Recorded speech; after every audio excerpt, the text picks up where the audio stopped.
Hi there, Dale from Challengers Comics, here to talk to you all about the week's new books for Wednesday, August 20th, 2025. It is, once again, as always, every single week now, a massive week. Tons and tons and tons of comics. A whole bunch of cool new graphic novels. This is a massive wall of stuff. Let's get into it.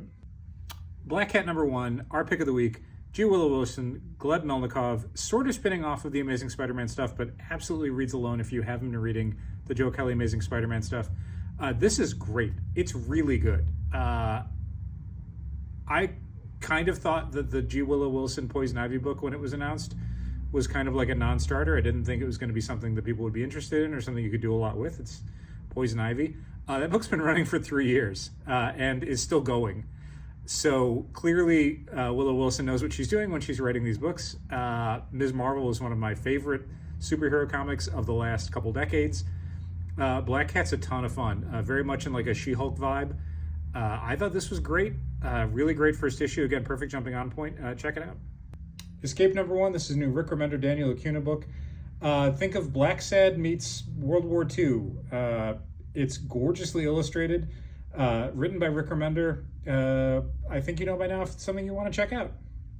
Justice League Red #1, a new miniseries from Saladin Ahmed and Clayton Henry. Red Tornado, with his computer brain, has foreseen a limitless number of terrible outcomes of the Justice League forming. So he's recruited his own secret team of characters, so secret they don't even know they're on the team, in order to prevent future disasters. As always with predicting the future, maybe things are not going to work out exactly how Red Tornado thinks. I thought this was fun. This is sort of the Justice League X-Force. Solid first issue, good group of characters.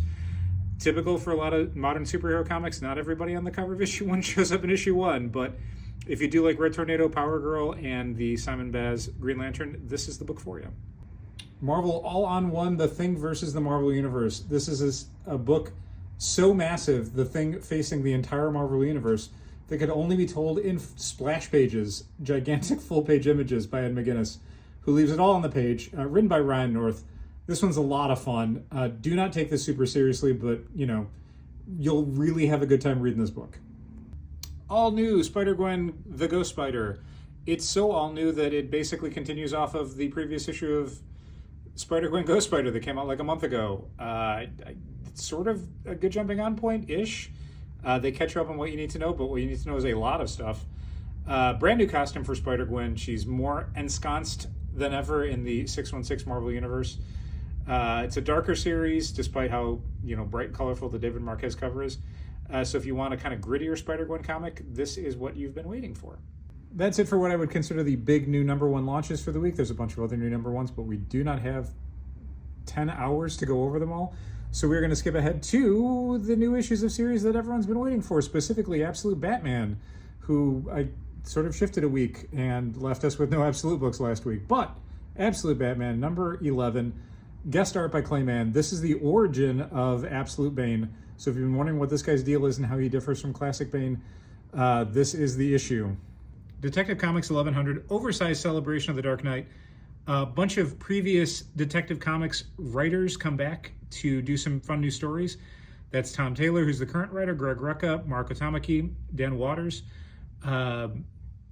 Wonderful art by Mikkel Janin, Alvaro Martinez Bueno, who's the artist for the Nice House series, or Nice House. Bill Sienkiewicz does the final stories art.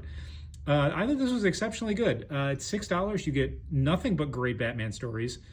There's maybe one that's sort of not as good, but everything else is killer. Specifically, the lead story by Tom Taylor and Mikkel Janin is one of those Batman stories that's going to end up on the Eisner list next year. So if you don't normally read Detective, pick this one up anyway, because it is not tying into any of the current storylines. It is just a good $6 Batman comic. New issue of Battle Beast with 2 main covers and 3 incentive covers. New Exquisite Corpses. We got our main cover.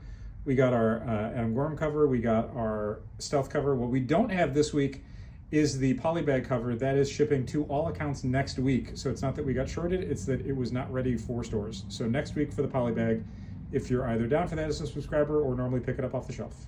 Ghost Pepper #2. We loved issue 1. Hopefully you gave it a try. If you didn't, we still have copies of issue 1 in stock because we reordered a whole bunch to make sure that when issue 2 came out and people went, hey, what's this Ghost Pepper thing? we could say it's great, and here's issue 1. Imperial number 3, this is the third of 4 issues for this Jonathan Hickman written Cosmic Marvel series. This is the issue where you find out what's going on, who's behind it, why, how they're doing it, what they're planning to do next. Next month's issues of Imperial are all the Imperial War one-shots, and they'll be coming back with issue 4 to wrap the whole thing up. Graphic novel-wise, we got a bunch of great stuff. First of all, This Place Kills Me. This is Marco Tamaki and Nicole Gao, who have each done exceptionally good young adult stuff, now working together on a brand new young adult graphic novel. Space Opera Xanadax, which is a new sci-fi, obviously, graphic novel by Tom Scioli.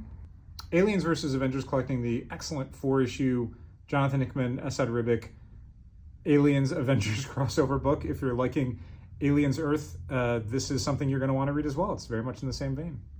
Absolute Superman Volume 1, the third of the 3 Absolute collections that are coming out this month. Absolute Batman already sold out at the distribution level.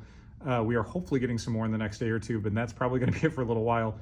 Absolute Wonder Woman, our favorite book of the year, collected last week. If you're interested in Absolute Superman, maybe don't sleep on it, because I don't know how long this thing's going to be available before it's out of print for a number of weeks or months. And finally, Wonder Woman Blood and Guts. This is the newest DC Compact Comics. This is the Brian Azzarello, Cliff Chiang, new 52 Wonder Woman stuff. Tony Akins also does some art on it. Chicago's Own Takens. That is pretty much it for the week. Again, a massive amount of stuff. I didn't even cover tons of other books, but you can see them all here. Hopefully you'll get a chance to stop by the store, pick them up, read some good books this week. Thanks so much for watching. Keep reading comics.